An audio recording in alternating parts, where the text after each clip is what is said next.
Hey folks, Matt from Art of the Image.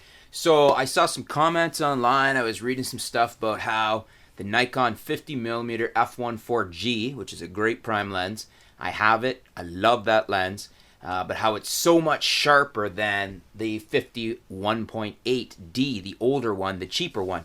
And so I was like, well, that's not true. The 50mm f1.4G has some beautiful characteristics, bokeh, extra speed, things like that, but it's not sharper than the f1.8D. If you want to head over to dxomark.com, you can check it out for yourself, and my tests and tons of other people's tests will validate this, is that the 50mm f1.8D is actually sharper than the 50mm f1.4G and the 50mm f1.4D. So when we're looking at resolution, they do what's called a lines per millimeter chart, LP millimeter. I think that's what it stands for. Anyways, basically they come up with a number on what a lens can resolve. If you look at DxOMark's results, you'll see, and they use the D3X for this, so the ultimate Nikon resolution camera. So you're not hiding anything with the 24 megapixel sensor in the D3X. So all else being equal, the 50 f1.8D gets a 61 for resolution on its score, which is very, very good, very sharp lens. The f1.4G, the Nikon 50mm f1.4G, gets a 60. So it's a very small win, but the win is in favor of the 50mm f1.8D, the cheaper, older, more inexpensive lens.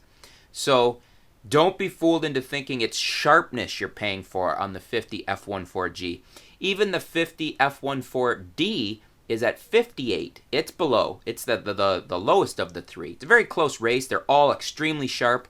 We're talking very, very small points of resolution measurement here. However, the fact of the matter is that on their tests, the 50 f1.8D out-resolved, has more resolution, it's sharper than the 50 f1.4G. Now that's not to say, as I said earlier, that there's not reasons to buy the 50 f1.4G. There are. It has beautiful bokeh, it's a little more resistant to flare, it has a nicer bokeh, but the 50 f1.8D is just a little gem. It's a beautiful lens. It's tack sharp, super small. It only costs you a little over $100. So don't be thinking that the 50 f1.8D is not adequate. It's a beautiful, beautiful lens. And so actually is the older f1.4D if you're looking to go to f1.4 without spending all the money on the G lens. So anyways, folks, you can check it out. I'll post the link down below for DxOMark, and so you can see for yourself that indeed the 50 f1.8D is the king of the Nikon 50mm. Thanks for tuning in, folks. We'll be back soon with some more video posts, some more articles, and we will keep you up to date with what's going on in the world of photography. Thanks a lot.